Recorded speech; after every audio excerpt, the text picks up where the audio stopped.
का प्रयास भी किया गया था। हमारी सशस्त्र सेनाओं ने उन सभी प्रयासों के दृष्टिगत उपयुक्त जवाबी कार्रवाई की थी। सैनिकों को श्रद्धांजलि दी थी जिन्होंने भारत की सीमा की रक्षा करते हुए अपना बलिदान दिया था। आज मैं इस सदन को कुछ और महत्वपूर्ण डेवलपमेंट्स के बारे में जानकारी देना चाहता हूं। अध्यक्ष महोदय, पिछले वर्ष सितंबर से दोनों पक्षों ने एक दूसरे के साथ मिलिट्री एंड डिप्लोमेटिक चैनल्स द्वारा संवाद स्थापित कर रखा है। हमारा यह लक्ष्य है कि एलएसी पर डिसएंगेजमेंट तथा यथास्थिति यानी स्टेटस को हो जाए ताकि पीस एंड ट्रैंक्विलिटी पुनः स्थापित हो सके। मैं संक्षेप में वहां की ग्राउंड सिचुएशन के बारे में सदन को दोबारा अवगत कराना चाहता हूं। सदन को ज्ञात है कि चीन ने अनधिकृत तरीके से लद्दाख केंद्र शासित प्रदेश के लगभग 38,000 स्क्वायर किलोमीटर पर 1962 के संघर्ष के समय से कब्जा बना लिया है। इसके अतिरिक्त पाकिस्तान ने अनधिकृत तरीके से पाक ऑक्युपाइड कश्मीर में भारत की लगभग 5,180 स्क्वायर किलोमीटर भूमि तथा चीनो पाकिस्तान बाउंड्री एग्रीमेंट 1963 के तहत चीन को दे दिया है। इस प्रकार चीन का 43,000 स्क्वायर किलोमीटर से ज्यादा भारत भूमि पर अनधिकृत कब्जा है। चीन पूर्वी क्षेत्रों में भी अरुणाचल प्रदेश की सीमा पर भी कई वर्ग किलोमीटर भूमि को अपना बताता है। भारत ने इन अनजस्टिफाइड क्लेम तथा अनधिकृत कब्जे को कभी भी स्वीकार नहीं किया है।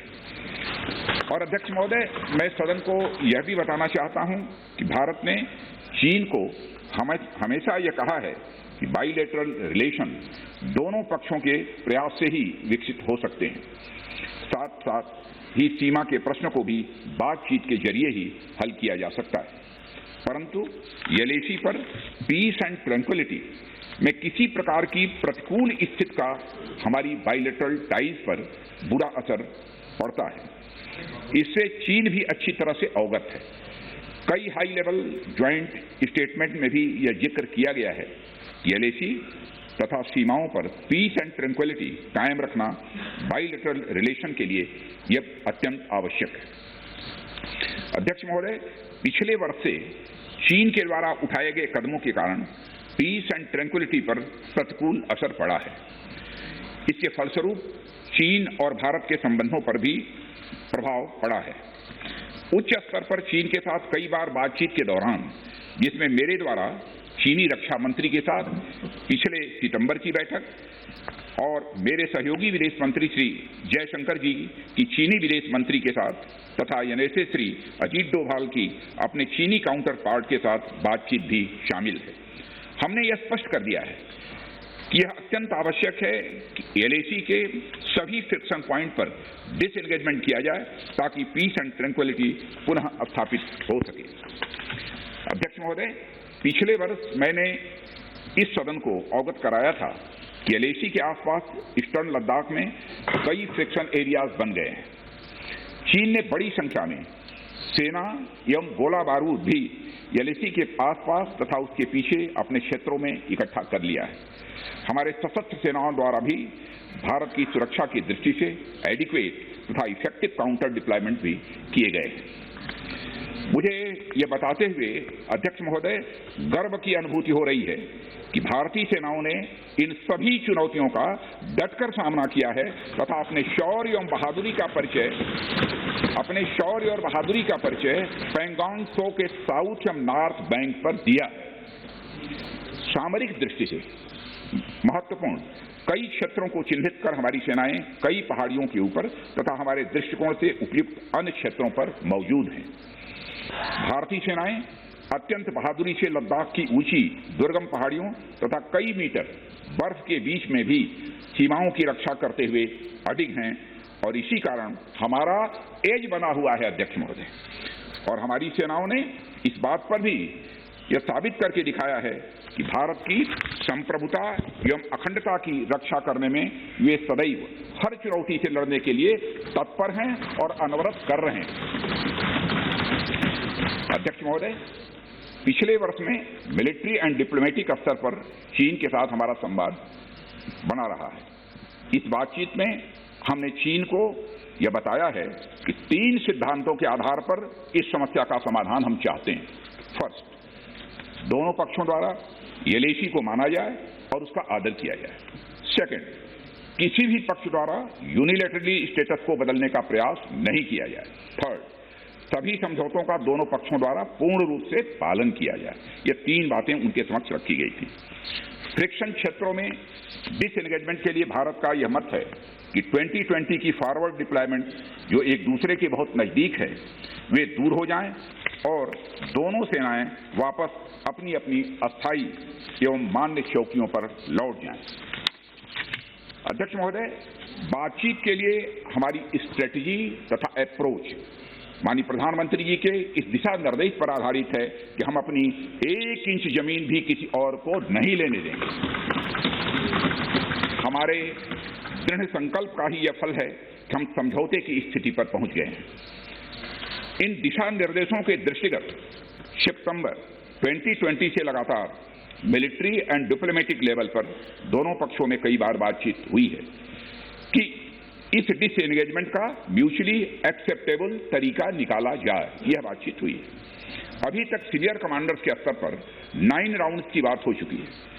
राजनयिक स्तर पर भी WMCC, जिसे working mechanism for consultation and coordination of India China border affairs कहते हैं, के तहत भी बैठकें होती रही। माननीय सभापति महोदय, अध्यक्ष महोदय, मुझे सदन को यह बताते हुए खुशी हो रही है कि हमारे इस अप्रोच तथा सस्टेन्ड टॉक्स के फलस्वरूप चीन के साथ पैंगोंग लेक के नॉर्थ एवं साउथ बैंक पर डिसएंगेजमेंट का समझौता हो गया है और इस बात पर भी सहमति हो गई है। और अध्यक्ष महोदय, इस बात पर भी सहमति हो गई है कि पैंगोंग लेक से पूर्ण डिसएंगेजमेंट के 48 घंटे के अंदर सीनियर कमांडर्स स्तर की बातचीत हो ताकि बचे हुए मुद्दों पर भी हल निकाला जा सके।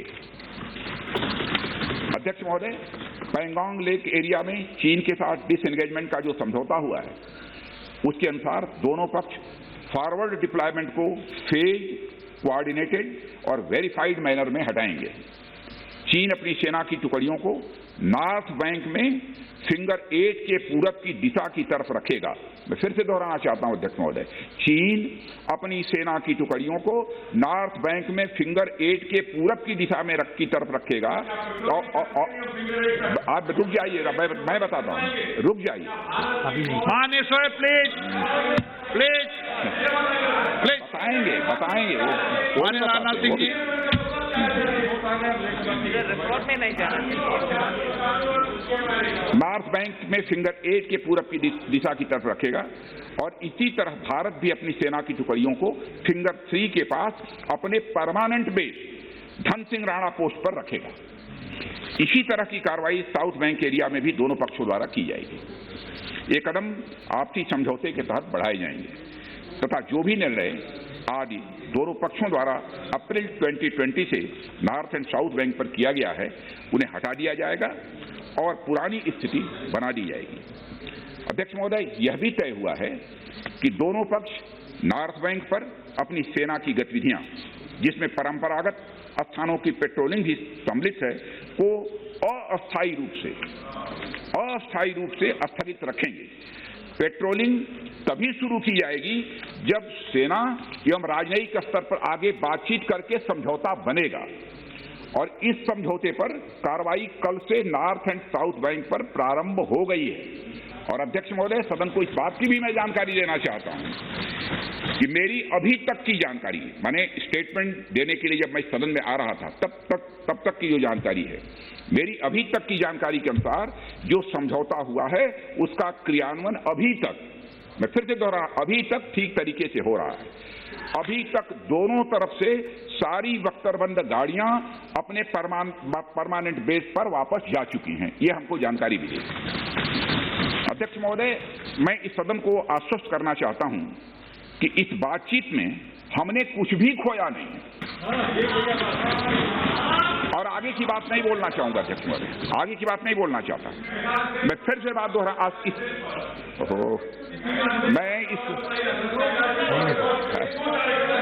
आपका कोई चिंता मत करिए, ज्यादा चिंता है। मैं इस सदन को पुनः आश्वस्त करना चाहता हूं कि इस बातचीत में हमने कुछ भी खोया नहीं। मैं सदन को यह भी जानकारी देना चाहता हूं कि अभी भी LAC पर डिप्लॉयमेंट तथा पेट्रोलिंग के बारे में कुछ आउटस्टैंडिंग इश्यूज बचे हैं। इन पर हमारा ध्यान आगे की बातचीत में रहेगा। दोनों पक्ष इस बात पर सहमत हैं कि बाइलेटरल एग्रीमेंट्स तथा प्रोटोकॉल के तहत पूर्ण डिसएंगेजमेंट जल्द से जल्द कर लिया जाए। यह सहमति बनी है। अब तक की बातचीत के बाद चीन भी देश की संप्रभुता की रक्षा के हमारे संकल्प से अवगत है। हमारी अपेक्षा है कि चीन द्वारा हमारे साथ मिलकर बचे हुए मुद्दों को हल करने का पूरी गंभीरता से प्रयास किया जाएगा। अध्यक्ष महोदय, मैं इस सदन से आग्रह करना चाहता हूं कि मेरे साथ संपूर्ण सदन हमारी आर्म्ड फोर्सेज की इन विषम एवं भीषण बर्फबारी की परिस्थितियों में भी शौर्य एवं वीरता के प्रदर्शन की भूरी प्रशंसा की जानी चाहिए।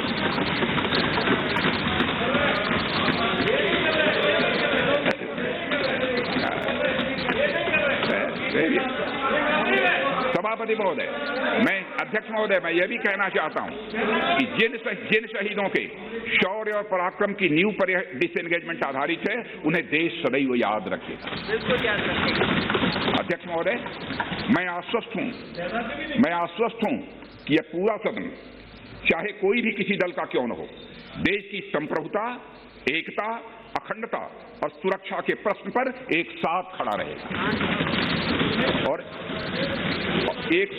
रहेगा और एक स्वर से समर्थन करता है कि यह संदेश केवल भारत की सीमा तक ही सीमित नहीं रहेगा, बल्कि पूरे विश्व तक जाएगा। अध्यक्ष महोदय, इन्हीं शब्दों के साथ आपको बहुत बहुत धन्यवाद। अध्यक्ष महोदय, item number 22 Shri Rajkumar Singh. Item number 20 Rajkumar Singh ji. Sir, I rise to relay the following statements regarding the present status of implementation of the recommendations made in the following reports of the Standing Committee on Energy pertaining to the Ministry of Power.